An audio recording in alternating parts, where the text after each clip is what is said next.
नाज़रीन अस्सलामु अलैकुम रहमतुल्लाहि व बरकातुहू।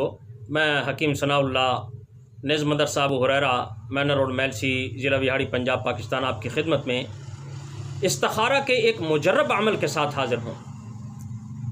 ये मुजर्रब अमल जो है इस्तिखारा का, ये आपको बताना चाहता हूँ। अगर कोई शख्स कोई भी बात मालूम करना चाहता है, वो चाहता है कि मुझे ये फ़लाँ बात मालूम हो जाए, यानी किसी कोई तरीका इलाज, किसी मर्ज़ का इलाज मालूम हो जाए, या मेरी कोई गुमशुदा चीज़ मालूम हो जाए, या कोई भाग गया है घर से, इस बात का मुझे इल्म हो जाए, तो ये अमल करे तो इंशाअल्लाह ताला उसे उसका मतलूबा बात जो है ना वो मालूम हो जाएगी। इसका तरीक़ाकार ये है कि पहले वो पाक साफ़ हो जाए, साफ़ सुथरा हो जाए, यानी नहा धो ले, वज़ू कर ले, फिर नमाज पढ़े, 2 रकात नमाज नफल इस्तिखारा की नीयत से पढ़े, और हर रकात में सूरत फातिहा के बाद सूरत ज़ुहा यानी वज़्ज़ुहा वल्लैलि इज़ा सजा, ये मुकम्मल सूरत 3 मरतबा पढ़े, यानी 2 रकात हैं तो 6 मरतबा हो जाएगी।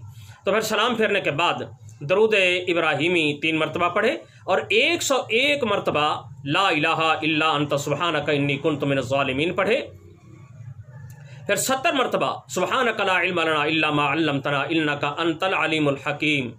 फिर 100 मरतबा या अलीम अल्लिमनी, फिर 100 मरतबा या खबीर अखबिरनी, और फिर 100 मरतबा या मुबीन बय्यिन ली। ये पढ़े और अपने मतलूबा जो मतलब है उसका वो तसव्वुर करे और लेट जाए।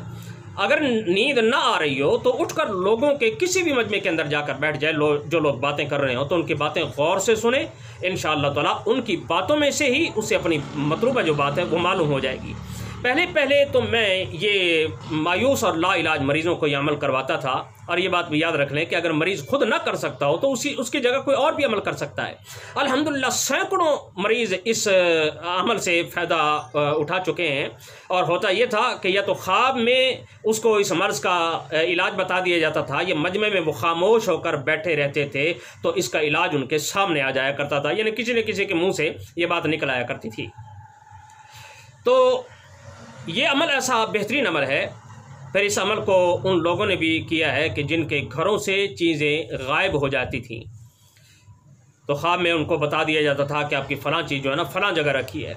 और कई लोगों ने तो मुझे आकर बताया कि इस अमल की बरकत से हमने चूहों की बिलों से भी ये चीज़ें हासिल की हैं कि हमारी चीज़ गुम होगी, हमने देखा कि चूहे के जो बिलों के अंदर ना वो चीज़ चूहों ने बाहर निकाल दी, वो चीज़ बाहर निकली, हमने उठा ली। अच्छा, फिर हमने जब बिल खोदे तो और भी चीज़ें हमारी निकल आई। तो बाद लोगों के साथ तो हैरानकुन मामला ये भी पेश आ जाया करता था कि अभी ये अमल कर ही रहे होते थे कि उनकी गुमशुदा चीज़ अमल के दौरान उनके सामने आके गिर जाया करती थी। बस ये बात एक याद रख लें कि अगर अमल के दौरान कोई चीज़ मिल भी जाए तो तब भी अमल पूरा किए बगैर इस अमल को मत छोड़ें। ये अमल बहुत लाजवाब अमल है। इंशाअल्लाह ताला इस अमल को करें। आप हमें दुआओं के अंदर याद रखेंगे, और ये अमल जो है आप लोगों तक भी पहुँचाएँ ताकि लोग भी इससे फ़ायदा उठाएं। अल्लाह ताला हम सबको आफ़ियत अता फ़रमाए, अल्लाह ताला हम सब की हिफाजत फ़रमाए, हमारी इज़्ज़त की, माल और दौलत की हिफाजत फ़रमाए। व आखिर दावाना अल्हम्दुलिल्लाहि रब्बिल आलमीन। अस्सलामु अलैकुम व रहमतुल्लाहि व बरकातुहू।